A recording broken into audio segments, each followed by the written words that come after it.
what was your last light bulb moment? Ooh, okay. Interesting. Suppose my last light bulb moment for it's kind of it's a broad question because it doesn't have to apply to anything music related, although it kind of does in the sense of YouTube, I suppose. My last light bulb moment was the thumbnail is the most important thing. I realized that, and since then my life has changed. It took me a while to figure that one out, but once I figured it out, it was like, okay, now I know what I'm doing. So that was my light bulb moment. It's very specific. Yeah, I've messed around with thumbnails like a little bit, and I find that it's just for anyone that doesn't know YouTube thumbnails, right? Or anyone, just in case anyone's listening, going, "What do you mean like looking at their fingers?" Yes, my like, hand. Yes, they're very important. Like, I've got these. Whoa. Yeah. No, I've messed around with them a bit, and it's difficult with obviously with the nature of a podcast. It's difficult to. I might need to reinvent it a bit. I don't know, because maybe I should. At the moment, I just kind of have my face and the artist's face, and then it's all, some colors and shit going on. But like, I think it's engaging enough if you know who they are. But if you don't know who they are, it's very difficult to, particularly if it's not a massive artist. It's difficult to think of how to get people in, and I'm, there's only so much brain power I'm genuinely willing to put into thumbnails. It is really difficult to think about, and especially like the way I changed my whole thought process on it, and my mentality is I am competing with Mr. Beast.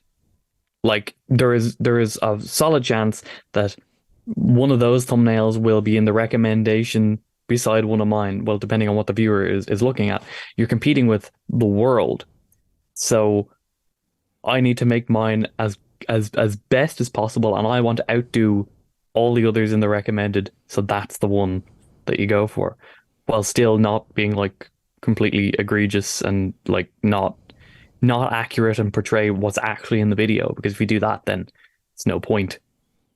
Yeah, well, I suppose they're getting all businessy stuff to do with the retention, isn't there? If people click on your video and then they don't actually watch it, it's no good. So I totally feel your pain. That point of like competing with the world. It's not just like you're on guitar YouTube, or music YouTube. You're on just YouTube. Mr. Beast might be right next to you.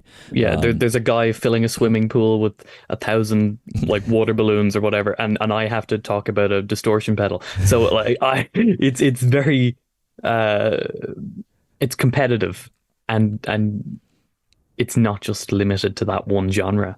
Yeah, I think that's something that I'm slowly, or actually very quickly, coming to realise. I've been putting out, like little podcast highlights since I've been doing it, and because oftentimes, I've got an HD camera, but obviously I'm not going to put loads of clips of me up, So most of the time, the guest is on like a webcam or like even a half decent camera. But when you're competing with like 4K Instagram reels and stuff, it's like even if what's being posted by someone else isn't maybe that like valuable, it still looks immediately better, and that you give it that initial judgment of, oh, I'm going to watch this, it looks better.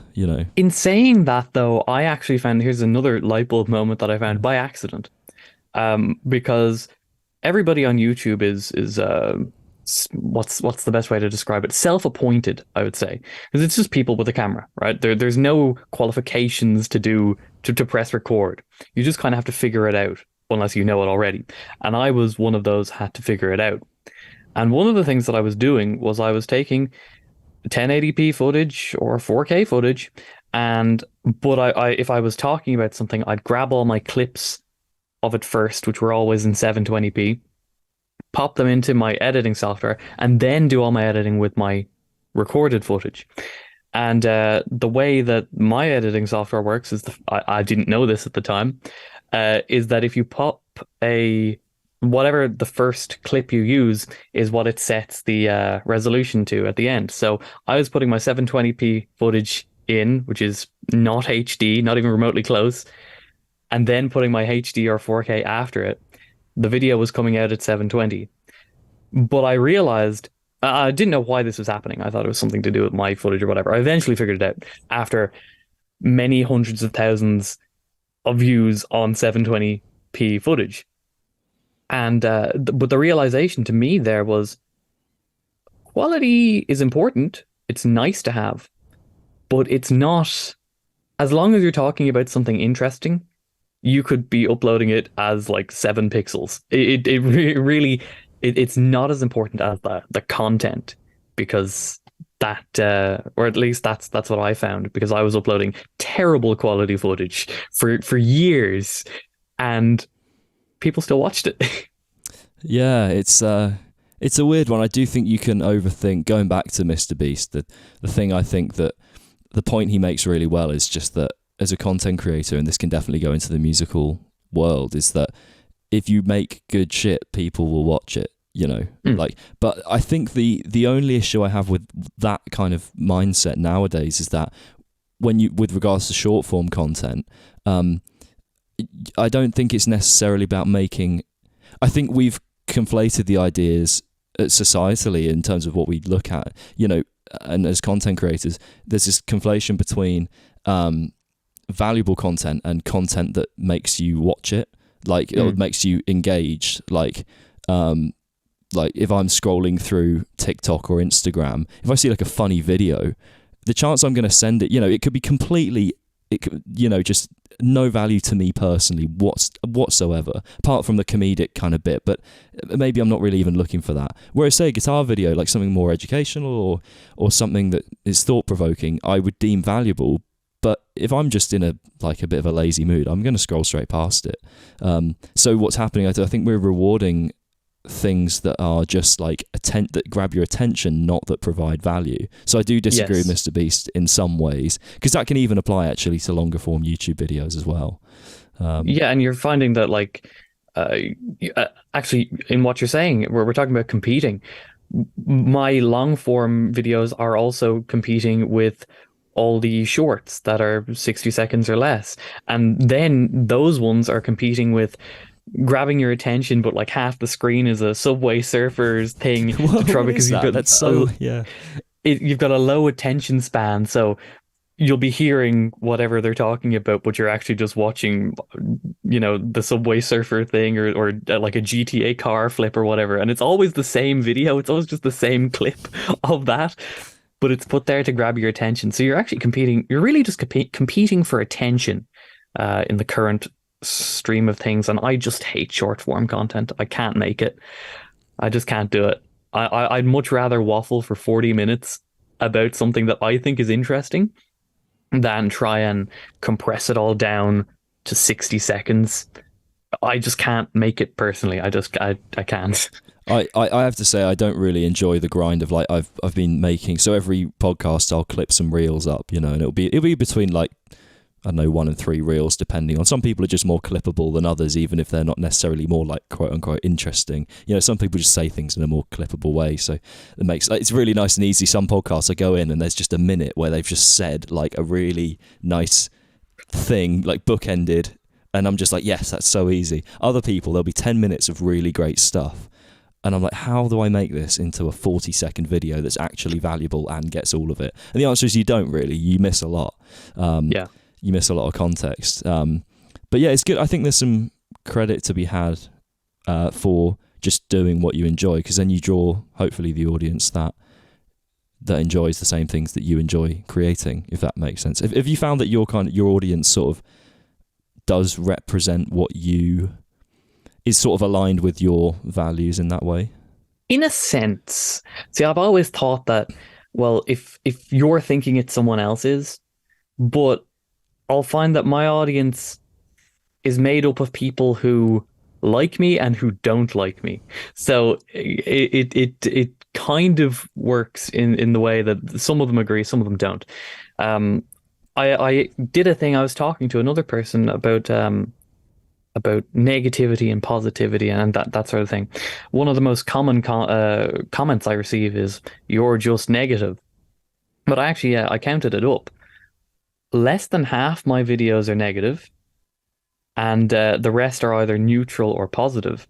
It's just, but if you look at the amount of views that people spend on the positive ones, it's much less.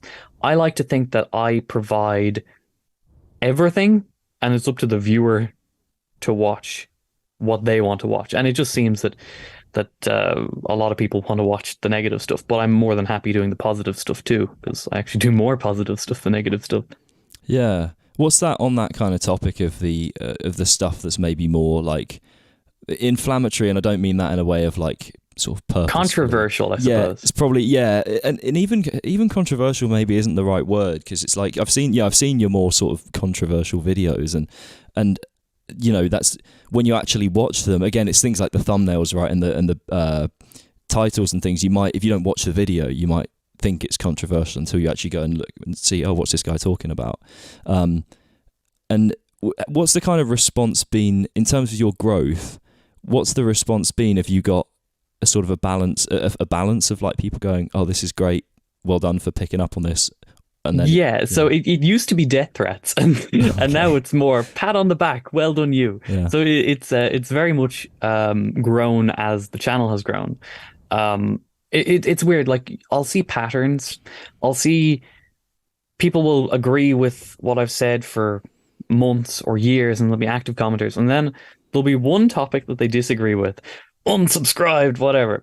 But then they come back for the next thing to agree with. It's this pattern, and it happens often. And I'll find that, I suppose, people agree now, but I'd like to think that that's just because they're open to thinking, rather than there's some sort of cult of personality. I agree with him because it's him. Because I don't like that. I'd be more than happy for you to disagree. But yeah, it's changed a lot.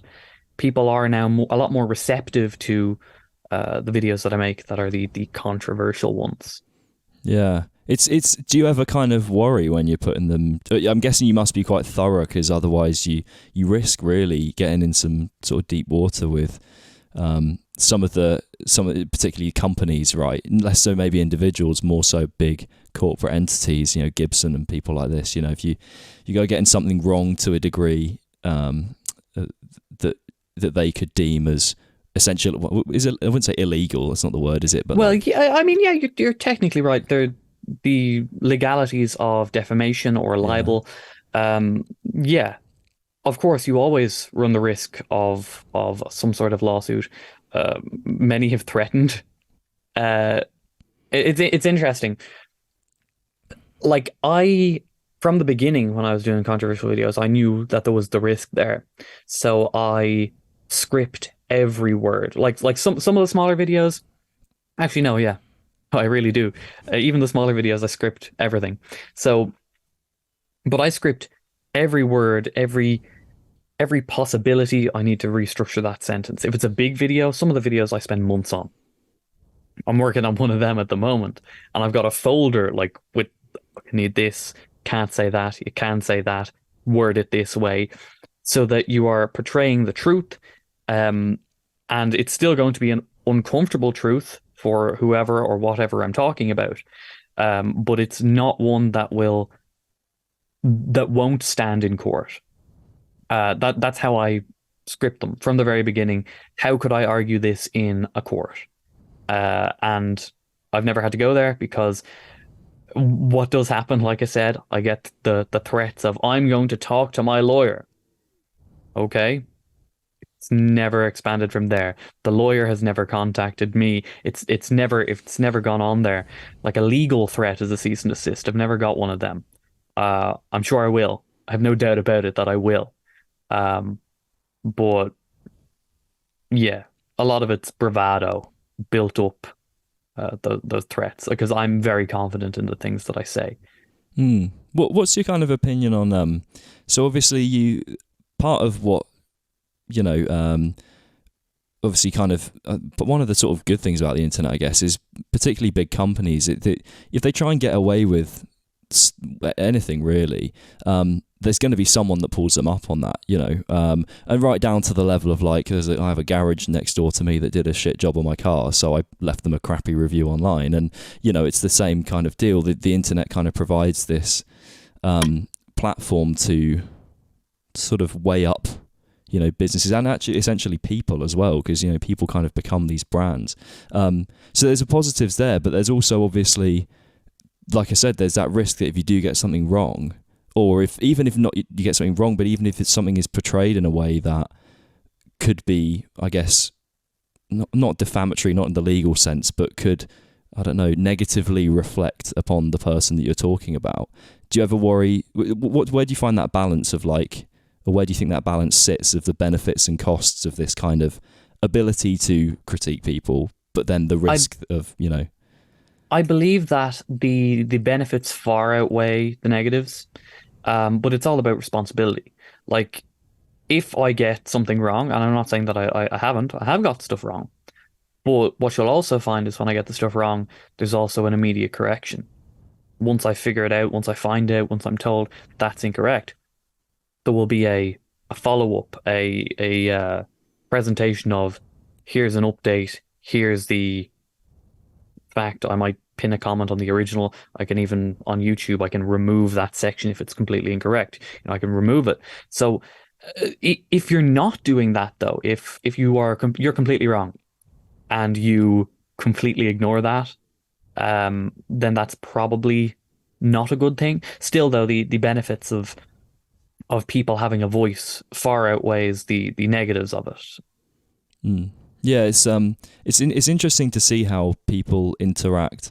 You know, I always found like complete sort of different topic, but you know, the whole Amber Heard Johnny Depp case that happened, was it last year or something, and watching like societal dynamics unfold with something at that scale, you know, it's really interesting to see how kind of, you know, I remember seeing all sorts of comments that I just think there's no way anyone would say this if they weren't online, you know, like whether it be opinions or just insults to one or the other, you know. And I do sometimes wonder if, because the thing is, you know, for the record, I'm absolutely not talking about your videos because I've watched them and I wouldn't talk to you if I felt like what you were saying was incorrect or anything. But watching individuals, you know, some of the comments you see on certain videos. Funnily enough, I mean, I spoke to Rob Chapman, your, well, I suppose your newfound friend as of the latest. You mean video. arch nemesis? Yeah. But, you know, he was talking about some of the comments that he's received that, you know, you think there's no way you'd say that. And I think sometimes these things do get amplified, these sort of apparent group voices where, you know, like 10 or so people will insult someone, or and I think it can be made to seem bigger than it is sometimes. The kind of I don't know where I'm going with this, kind of waffling now. Yeah, well, I suppose there's one thing that I think a lot of creators who are reading comments and make the mistake is thinking that everybody is sober. There is no way they are. There's some of the comments that I've read, it's like, okay, yeah, you've had too many. See you in the morning. And it's like some people have actually, I've even seen, I remember there was one, some guy said something, I can't remember, and then I responded to him. I very rarely respond to like the comments that are just like absolutely insane, but this one was kind of funny. So I responded to him, and then the next morning I was, yeah, sorry, I was drunk. I was, oh, yeah, I thought so. So assuming that people are, that everybody is of sane, sober mind in the comment section is a mistake, because they're not. So yeah, people, you might not say it to people in real life, but they probably would if they were hammered. So that's my thought process of it. Like, you're dealing with a huge section of society. You have no idea who's on the other end. So what they're saying probably shouldn't be taken with more than a pinch of salt. Yeah, it's. I think it's just the human race. We're just not very well equipped to dealing with more than like the people around us. I don't think we've figured that out yet. You know, on every side of every argument. I don't know if we've quite figured out. I'm sure. Well, I'm not sure we'll get there, but hopefully we'll get closer to a place where we're better at like these online dealings and stuff. But yeah, like some of the. Yeah, some of the comments, even I've not even got like that many subscribers and stuff, but some of the comments I've seen on mine, I'm like, what? Why are you? Like, someone had a go at me for interrupting someone, and I can literally look at the waveforms of the different microphones, and I'll let them talk for like 10 minutes, and then I'll probably like just interject with the slightest bit, and someone's like, "Oh, you interrupt them." Like, Well, it's a conversation. You're supposed to do that. yeah, I mean, I have no interest in. I don't really want to be like just an interviewer where I just pose the question and you answer, and then I pose another question, because I just feel like I'd like to actually get to know you, and I feel like that's how you get more out of an interaction, and B, I want to build a platform around me as well. I want people to be interested in what I have to say to someone, rather than just sort of asking the questions. So yeah, I mean, it's a whole thing. But what is your drink of choice? Speaking of drunk comments, Orange juice. Oh, okay. I don't drink. Oh, nice. Okay. Never have. It's just like I think I have a very addictive personality, and if the goal is to be playing gigs, I mean, like you're working in a bar, so if I like it, I probably won't stop it. So just haven't started. So I don't. Now, if the bars were serving, ice cream, I'd have a problem. So yeah, I don't partake in that sort of stuff. You can start the first like heavy metal gelatery or something like that. Yeah, see if that takes. Go to Italy or something. Maybe you could. That might, they like their ice cream. You might be able to start that off. Yeah, it's a sensible move. I mean, like, it's difficult to. There's a lot of temptations nowadays. I think so many things. Everything's designed to be so 24/7 in your face, and I certainly know, like, the amount of times I've thrown off my routine and stuff. Just by having a few drinks at the weekend, and then suddenly I get up late, and then it just, there are the benefits of, I feel like I enjoy certain social things more with it, but I'm trying to limit it more now to, okay, I know I'm doing that social thing at the weekend that I've planned for like 3 weeks, so I'm going to allow myself to have a drink then, rather than just, oh, it's a Wednesday and I want a drink, so I'll have a drink, Hopefully that's a nice, like, middle ground. Nice balance, yeah.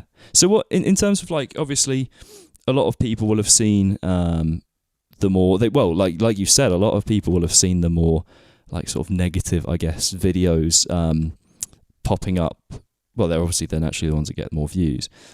What do people maybe miss about you as a person beyond just the kind of these critiques, the sort of the more negative, again, negative's not the right word, is it? But the more controversial, whatever. Well, no, you're right. They're never "this is great" videos. Well, there are "this is great" videos, but the ones you're talking about are not those. What people are missing, I suppose, there was the first. I don't drink. People assume that I do. There was another thing that I found funny is, I've been doing like gear demos and playing guitar, and playing different riffs and everything, and people thought that I was like, like a super heavy band, and I'm actually like more 80s rock, kind of the hair metal stuff. And when that came out, people were, oh, I wasn't expecting this. I was expecting a lot heavier, even though I was playing the same exact riffs. And I noticed that, like, so perception is that I'm this big death metaler, even though I don't even like that stuff. And I'm playing the same stuff. I was like, oh, there's another light bulb moment, by the way. Genres don't matter. It's like Motley Crue and Anthrax are practically the same, except one has eyeliner. Like it's the same tempo, same basic riffs. But yeah, the personality wise, I don't think people are missing much. Like, I'm pretty cynical, and that is dictated, and you see that. I wouldn't be able to make those videos if I wasn't cynical, because I would just assume everything was just dandy and good, and I wouldn't start looking. But yeah, I don't know. I don't portray a character on YouTube. I know some channels do. I don't. If you talk to me on the street, I'm gonna sound the same and look the same and act the same as if I'm in front of a camera. So I like that, though, because I don't have to pretend. I don't have to act, because I probably wouldn't be a very good actor. This is me. Nice. Yeah. I mean, it's the best way to be, isn't it? It's cliche as hell, but it's cliche for a reason. Like, I kind of hopefully the questions I ask somewhat, over the episodes reflect some version of me rather than just the kind of there's certain guests that I have on, like when I have Rob Chapman on, I was debating, do I ask him about much of the stuff that you might have talked about in your videos? I was like, I don't know if I really want to go for the more, I'm not saying yours is clickbaity, but I think me hopping on top of that might have been, if you know what I mean. So we just didn't, I think we did kind of talk about the sort of the whole online controversy to some degree. But yeah, I think it's becoming more and more difficult to sort of reflect yourself when there is that pressure, like we're talking about all these short form videos and everything, where do you ever feel like tempted, when that the more sort of controversial videos get more views, do you ever feel tempted to push that way because that you could probably grow the channel faster, I guess, if you were to lean into that? Not really. Like, I'm not leaning into it any more than what's there. It's I'm not running out of stuff. The music industry is almost as honest as secondhand car sales. It's not hard to find something. So I don't really need to lean into it or push for anything. It's just kind of there. And those videos take a lot more work than the positive ones, because like, no one's going to bring you to court over a positive video. So, like I said, I have to script every word and read it again and read it again and just check and make sure that I'm not making any mistakes. So those take a lot more time. Like, some of these videos, the big ones, they take months of research. So it probably wouldn't even be possible for me to lean into it more. Unless like I hired staff but I can't do that. So yeah, I'm happy with the balance, because I still want to talk about guitars. I still like guitars. So I'm more than happy to say, this is a cool amp. This is a cool guitar. And also just do like fun and wacky things with the stuff. Like, I do my concept of creating content is do the thing that no one would normally do. And if you're talking about Mr. Beast, there's a prime example. Every video he's ever put out is something that no one would normally do. Why would you tip a pizza delivery man $10,000? Like, you're not going to do that. No one would do that without a camera. But people will watch that sort of stuff because they're living vicariously through that, and also, like, they will never experience that in their life. They will never do that. So I want to see that, but I don't want to do that. So, like, I do some of that silly stuff, much less. But like, take a pedal and put it into a different box and paint it orange and make a meme out of it, right? The pedal cost significantly more than it should have. It wasn't a very good pedal. 100,000 people watched it just because I painted a box orange. That's the extent of it. But there was no requirement to do it. There was no reason to do it, but it was entertainment. So that's my form of content. I don't lean into the negative stuff. It's just all around. And I just happen to be one of the few who talk about it, because there is a risk. There's the risk of course, the lawsuits, but there's also the burning bridges or reputational or all of that stuff. Which honestly I haven't really found too much. Maybe a little bit, but I don't really care too much, so it's fine. Yeah, it's, I mean, it's if you're just pursuing what is a reflection of your interests, I guess, naturally you're going to get this kind of mixture. But what is it that draws you kind of more on the the music, the sort of musical side? What is it that draws you to the more techie kind of stuff? I've noticed you're quite, it seems you're quite interested in things like gear and kind of sort of the workings behind some of the things, the tools that you're using, essentially. Like, what is it that is there anything about you that you think is particularly drawn to the gear side of things? Because for the record, my brain just does not go there. Like, I love a good guitar sound, but like my interest as to why it sounds good or which one sounds better or what, it just is lost on me, really. Well, I suppose for me, the difference between an acoustic guitar player and an electric guitar player is the electric guitar player has to use more gear.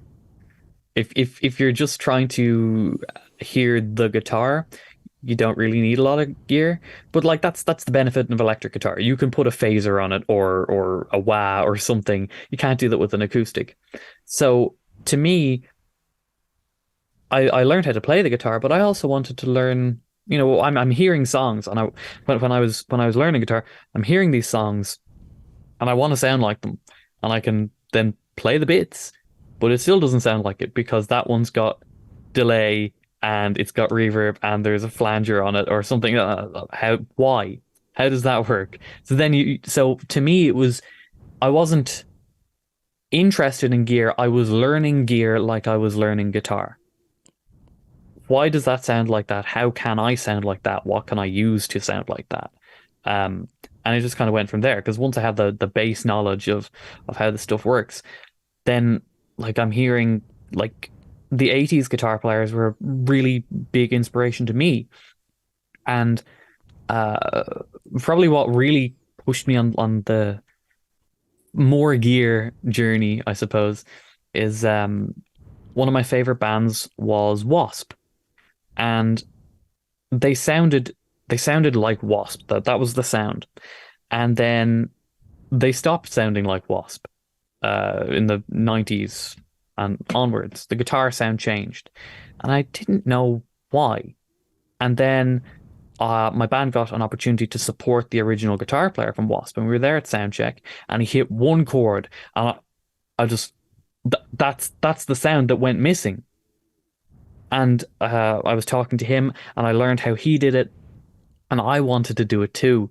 So, and it's about manipulating your sound. That's probably the best way I could describe it.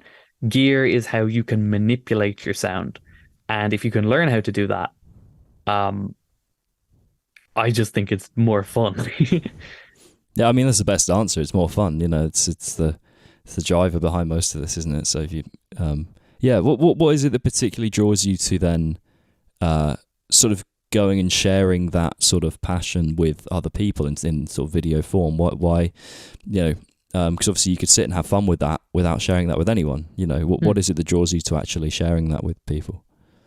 Well, I suppose the reason that I started YouTube in general was because I'm of the generation that doesn't really watch TV. I'm young enough to where YouTube was TV. It's even more so now with younger generations. But I was there and I was watching different guitar players, different YouTubers, and they were all it was just boring. I was like, this isn't boring. This is not a boring thing. Um, and then I was kind of getting annoyed a bit at like how commercial it had gotten as well. Um, Everybody would release the same product demo on the same day, and it was always the best thing, and then they'd never use it again. You'd never see it again. It just annoyed me. I can do this. I can do this way better. I can, uh, and I enjoy it anyway. So I'm gonna do it. So I did gear reviews, and then I did some more of the critical videos because I was just annoyed. And then, uh, yeah, it's just something that I enjoy anyway. And like I said, if you enjoy it, someone else does too. If you're thinking it, someone else is thinking it. So I would assume that there's someone out there who wants to know how to do a wet dry effects setup with two amplifiers. So no one else has talked about it, or very few people have talked about it, or they haven't explained it in the heavier genres style of playing. I can do that because I do it anyway. Press record. So that's kind of what drew me to sharing it, I suppose, because there is a community, I suppose, of people who have the same interests in you. So it's not a bad place to be. Yeah, I know what you mean. I found the similar thing, similar reasons why I started the podcast is I found I would. So I'm a big Mark Tremonti fan. I love his kind of just his music and everything really. And I would see, he'd do the press rounds or whatever, and I'd just hear the same answer about all his stuff, like guitar stuff, and how did you write this out? I'm like, I don't. Like, I'm a massive Tremonti fan, but I don't care. I just don't care about a lot of that stuff, you know.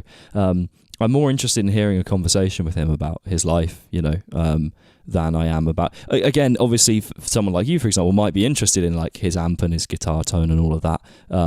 For me, personally, it kind of switches me off. I went to a guitar clinic with Josh Middleton over here, and, like... he was really interesting to watch and listen to, but all the questions were like just pure guitar gear and like recording and everything. And when the questions kept coming, I was like, oh my God, like I just want to hear him play and talk and stuff. I'm not, you know, I'm kind of not. And I suppose if you're thinking it, someone else is too. So it makes sense. There's going to be an audience there of people who do not care and who want to know questions that you would ask. So it makes sense. There'll always be an audience for whatever you put out. Anyone for anything, there'll be an audience.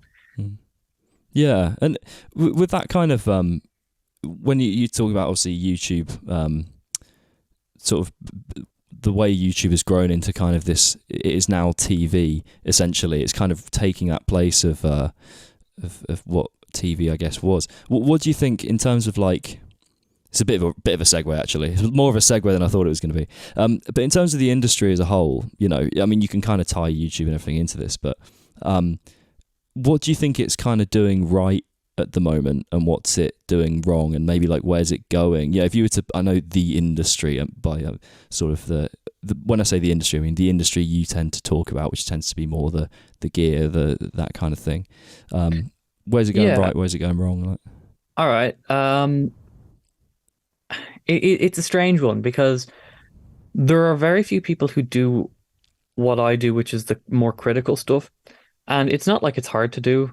It's just time consuming. You have to, but most of the gear stuff is the where they're going wrong is a couple of different places. One of them would be, I understand that sponsored videos have to happen. I understand that. And it's been a while since I started.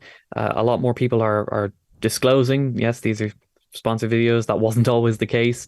But one of the big things, and I see it in commenters, and I see it in just general guitar players as well. If a company comes out with, let's say it's a new amplifier, got a new amp, and we want to share it with everyone, we want to advertise it. Cool, let's send them all out to these YouTubers. And what happens is they send it all out and they say the embargo date is the 22nd of whatever month. And when that day comes around, every single person who got that amplifier uploads the exact same video at the exact same time. And if you're subscribed to like 3 or 4, you're just looking in your subscription feed and you're just like, if we're comparing it to TV, that's every different channel has got the same show on. I'm more inclined to just turn the TV off if that's the case, or I might watch one of them. And I just think that that's like a huge mistake that the companies are making and YouTubers are making along with them. No one wins from that. The viewers don't win, the YouTubers don't win, the companies don't win. What I personally would say if I was a company, I'd say, I've got a new amplifier coming out. I'm going to contact all these YouTubers and get the advertisement going. But I'm going to stipulate, because like these are being paid, so like if I'm paying the YouTuber has to do what I ask them to do when it comes to releasing the release date. So I would say for you the release date is the 23rd. For you the release date is the 25th. And that way you've got a much wider spread. And it's not going to annoy as many people. And it's just because it's so annoying. Everybody releases the same video on the same day. That's a big mistake I see. And it's made by every company, every YouTuber. And it's just like, as a viewer, it's not enticing. That's probably like, that's something that would be easy to fix as well. Yeah, it's actually when you put it like that, yeah. But it's funny, as you were saying the problem, immediately the solution becomes quite obvious. It's like, well, make sure they don't put it out on the same day. It sounds obvious when you say it. But no one does. Yeah, it's a bit like a lot of things that you learn at school when you learn like, oh, that's the word for that, you know. It's like, well, yeah, when you think about it, yeah. I suppose there is that kind of, there's the argument for maybe that overload of just seeing it everywhere for a short But it space only of lasts time. for a day. Yeah, I think it's a few So, days at most, isn't it? Yeah. mm, In terms of like, I did actually have a couple other little questions about these things like your audio audits and stuff. yeah. When it comes to like the response you get from the person or the company that you're sort of critiquing, what's been the general kind of longer term, when all is said and done, when you've sort of had the video and they've had their chance to maybe communicate some things, what's been the general response in terms of your relationship to those people or those companies? Does it all end happily ever after? Does it tend to end poorly? Somewhere in the middle? Is it a bit of everything? Yeah, I don't think any of them have really ended positively. You couldn't say positively. Yeah. Let's see. Kiesel just blocked me on all their social medias. Ingve Malmsteen blocked me. Um, Nothing happened with Steve E.T., although we're not friends. So like, Well, I suppose by default that's most people on planet Earth, to be fair. So yeah. Rob Chapman was probably the only exception, and even then it was just kind of awkward. It wasn't more so, hey, we've buried the hatchet. Like, we didn't really talk. I showcased it in a video. Like, I was there to look at the guitars because my viewers had asked me to look at the guitars, and like, it's a guitar channel, so kind of have to do that. And they had released new stuff like last year's NAMM or this year's NAMM, whatever it was. That was a release where not a huge amount of brands had released new stuff. Chapman had released new stuff, so it made sense going there.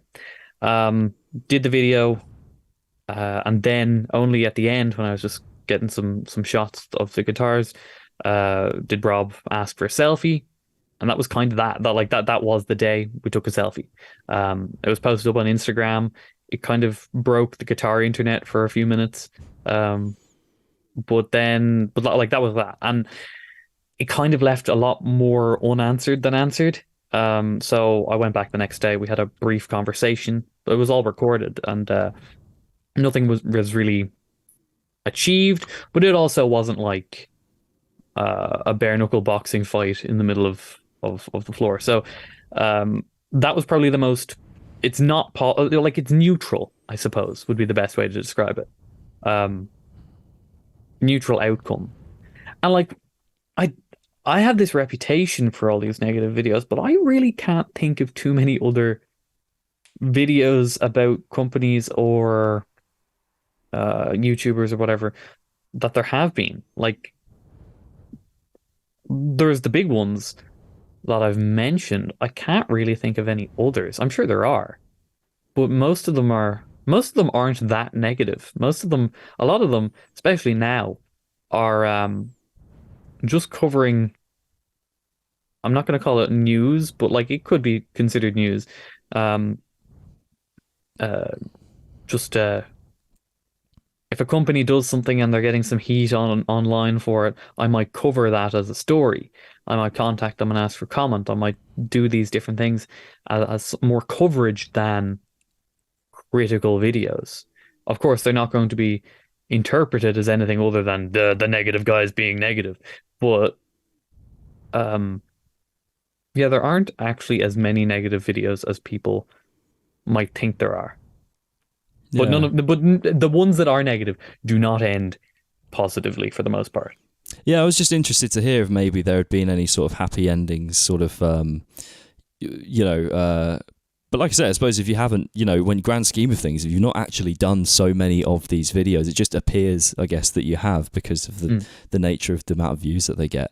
Because the thing I thought was kind of interesting is how, no one likes a sort of hit to the ego, really. Like, I don't think many human beings on planet Earth can say that they enjoy that, and it's always interesting to see how people respond, particularly when you're talking about individuals, how they respond to that kind of, because especially someone like Rob, obviously the company name is his name, so I know I would, if I know I would find that difficult to deal with, because when a big part of your identity is based around this thing that you're doing, I think it just brings up an interesting social sort of situation, particularly when it's all hashed out online as well. I didn't really have much of a point there. That was just Yeah, well, I suppose it's more that I find the most interesting part. It's not even interesting. It's more the more despair, or the despair causing part is that, like you mentioned, the Amber Heard, Johnny Depp thing or whatever. People pick a team, pick a side, not like it's more cult of personality. People picked a side on who their favorite actor was. In that regard, a lot of people didn't look at anything. In YouTube, people will pick a side based off, I like this guy's videos. Why? Because I like how he plays guitar. Not, it's like nothing to do with what's being said. You'll find that very often. It'll be cited that whatever this person has, I like them because I don't know, they like the same band as I do, or I like their music or whatever, and that really is irrelevant to what's being spoken about. But it doesn't matter because they've made up their mind. So I find that to be like the most social example of just people in general. The audience that are viewing are all different people from all different walks of life, and as we said, of all different levels of sobriety. So it's difficult to see exactly gauge the opinion overall, because everybody's different. But the thing that kind of annoys me is that some people don't bother listening to what you have to say or what you have to show. Like you can present evidence that's like unquestionably that happened, but no, didn't happen because I like the guitars that he plays. Oh, Yeah, well, we I guess we live in a world now as well where, there's so much kind of. It's funny how the word like misinformation is used by both sides of like sort of political spectrum. It's used by people who don't believe a word the government say, because they'll say everything the government says is misinformation. And then it's in reverse. It's anything that isn't totally government released is misinformation. And I feel like we kind of live in a bit of a, when you talk about this polarizing stuff, I can see, even when you present evidence to people, it's becoming harder and harder even to just believe what's right in front of your eyes, I think. So I do almost have a bit of sympathy to that, as much as I don't, I try to avoid being that cult of personality type where I'm sort of leaning into the, just following the person because I like the person kind of thing. But at the same time, I can understand when there's so little you feel you can trust out in the media, sometimes people are the only thing you feel like you can trust, if that makes sense. So I do have some sympathy, and I can see why people, they just go, screw it, I don't believe any of that evidence, but he seems trustworthy, because I like who he is as a person. And it sounds a bit ridiculous, but actually when you don't feel like you can trust anything out there, like what's your next best option? Like, well, I suppose it's also, but that thought process, I like this person, is also a little bit dangerous, especially on YouTube, when it's an industry. And people do play characters. People write the script, and the editing software is there for a reason. You edit out the bits that you don't want to show. So you like the person, or you think you like the person, but in reality, you like the person that they show on YouTube. And that's something to factor in about these type of things. Like there's the parasocial relationships that plague online society, where people end up with stalkers because they like the person, but the person doesn't know you. So it's just kind of another interesting social aspect to the online life. Yeah, I think, like I said, I feel like we've got some shit to figure out before people start putting computers in brains, because that's not going to go well. I was watching an interesting podcast the other day with, have you heard of Mo Gaudat? How do you pronounce No. it? He used to be head of AI at Google, I think, or part of the. This is quite a long time ago before, or not a long time, but like, maybe 10 years ago, before AI really started to become in the public conscience. And he was saying that, like, in terms of the way AI is going, the thing that's it's not gonna be like Skynet. If anything is gonna destroy or at least significantly harm humanity, it's gonna be people using AI for, for negative. Deep and I think fakes or whatever. Yeah. Oh, I mean, well, you can go a lot further than that, though, can't you? In terms of like political, how you could use it. Yeah, to you could have shape someone political declaring events. war on some country and it didn't happen. Yeah, can you imagine that? Yeah, just I suppose that would be a little bit too obvious, wouldn't it? If they just put like Biden up and just go, "We're going to war with." You could probably make that now, couldn't you? Like, Yeah, probably. But yeah. Some of the ones I've seen of like conversations between, so they'll make like a deep fake conversation between two people, and the vote like. The vocal tone is incredibly close, and I can't help but feel like that's going to be there in like a couple years, if that. It's interesting. You were like, we're talking, like I was just saying about not being able to trust evidence. Like that's going to go a step further very, very soon. It's already kind of on the way, I think. So, yeah. Well, that was a rather negative spin on things. So on a more positive note, like. Do you think there are any exciting things coming up for the industry or for like content creators, for musicians? You can kind of pick your avenue here. ooh, okay. Mr. Negative has to find something positive. Should title that as the podcast title there. It's not a It's bad like one. it's like a Mr. Men book. Okay. I would say the positive sides of online stuff is I look at a lot of negativity and a lot of people who are pretending and a lot of people who are doing things wrong. There are a lot of people who are doing things right. There are a lot of people who are just talented people in music, and without the ability to showcase that, they'd just be another guy who works in a factory who also plays guitar. But it's allowed people to showcase what they do, and it allows more people to play music and allows more people to be inspired. And then there's also the educational side of things of, like, I'm not a music educational channel, but I suppose if my thought process is that gear and learning how to use gear is just as important to me as learning to play guitar, to get the sounds that you want, to manipulate those sounds. I suppose there is the educational side of things. Like, the positivities of YouTube and online is that it's given me a job. Like, I worked in a bakery, and now I do this. These are better than scraping cake tins, I can assure you. So For anyone that's the positive for side. anyone not watching video, he's just pointing at the gelaterie next door. Is it Yes. a gelaterie? Is that the word? I don't know. I think it Yeah. is. I think Sounds that's like the it word should for an be. ice cream shop. It's an ice cream shop, whatever. I'll British appropriate the word or whatever. Sorry, carry on. You're making a good point, and I ruined it. No, but like YouTube, and it allows you to do this podcast. Like, this is a conversation that we're just having on a private Zoom call. No one would be able to see or hear this without social media.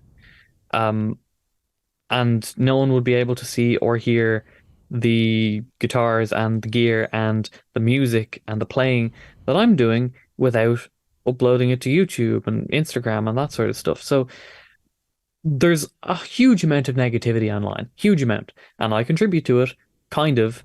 Well, not really. I'm just talking about it, but people don't like to hear it. But anyway, there is negativity, huge amount of it. There's also positivity, but it's the human condition. It's what's locked into your head. Your caveman brain is more likely to remember the cave that the saber-toothed tiger lived in than how pretty the sunset was. One's going to keep you alive and one isn't. So your brain is wired to remember the negative stuff. It's to think about the negative stuff. But there's a lot for saying that you don't have to stick to the hard wiring. You can think outside of the box. You can choose to view the positives, and the positives are that without this social media stuff, none of us would be having this conversation. Yeah, it's an interesting world we live in at the moment. I saw an interesting video the other day of, I think you must have seen it, where it's like a sound. It sounds like a voice, and depending on which words you see, you will hear a different phrase. And someone made the quite clever point of, yes, that's quite a obvious.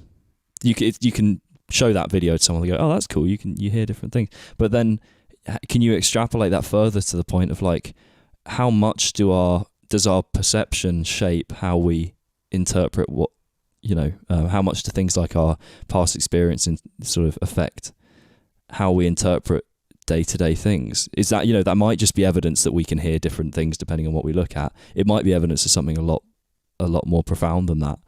It's funny you mentioned hearing different things, and Judas Priest got out of a court case because of that. Really? In the 1980s, parents of a kid, he shot himself, and they said that that's because he listened to a specific Judas Priest album backwards, like you can take the vinyl and spin it backwards, and said that in it they heard "Do It," and in reality it was just more. But they just decided that says "Do It," and they like had a full-on court case to figure out if this says "Do It" or not. And Judas Priest, and this is the bit that made their case, they took a selection of their other albums and played them backwards, and they presented one of the clips to the judge. They played it. So what do you hear? Nothing. Said, okay, you're going to hear now. I asked her for a peppermint. I asked her to get one. And they play it again. And then you hear, I asked her for a peppermint. And the judge was like, oh yeah, okay. You hear what you want to hear. You see what you want to see. You wanted to hear "Do It" out of... So the perception and what you're told to hear, you'll hear it. What you're told to see, you'll see it. It's another one of those interesting things that, like, the human mind is an interesting place. There's you got to wonder if there are just there must be just concepts about how we operate that we haven't even scratched the surface of, that we haven't even thought to consider in terms of how humans operate. And religious people have answers to that, and scientists, or their own answers, and scientists will have their own answers. So that's another 4 hours of podcast right there. Not We're with getting me very anyway. Joe Rogan. Yeah. There's not many hours of podcast I could provide on that. I could do my best. I'd certainly need some sort of expert there. No offense. I mean, I'm not an expert either, but No. Yeah. Anyway, that was a more interesting, positive note than the. I can't remember what it was that we were talking about, people being negative before.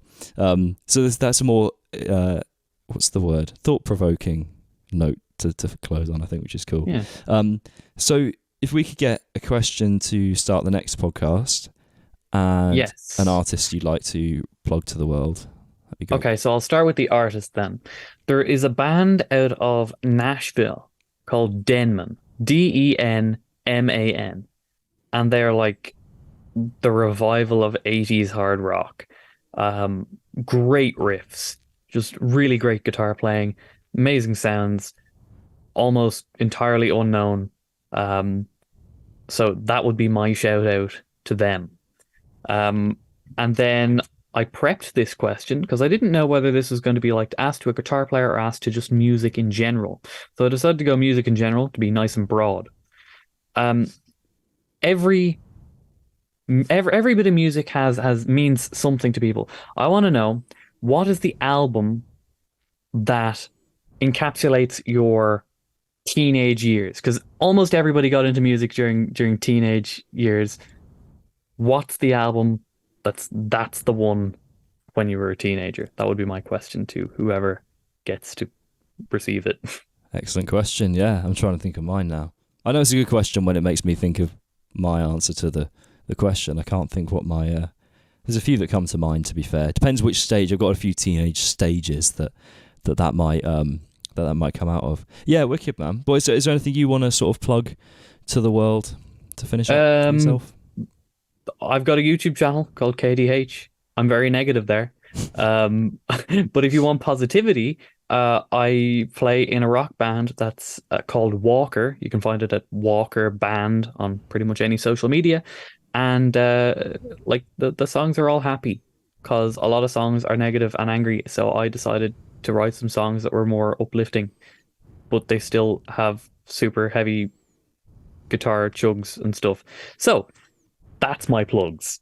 It's very yin yang of you, yeah. Awesome. Cool. Thank you, man. That was great. Yeah, great. Thank you for having me.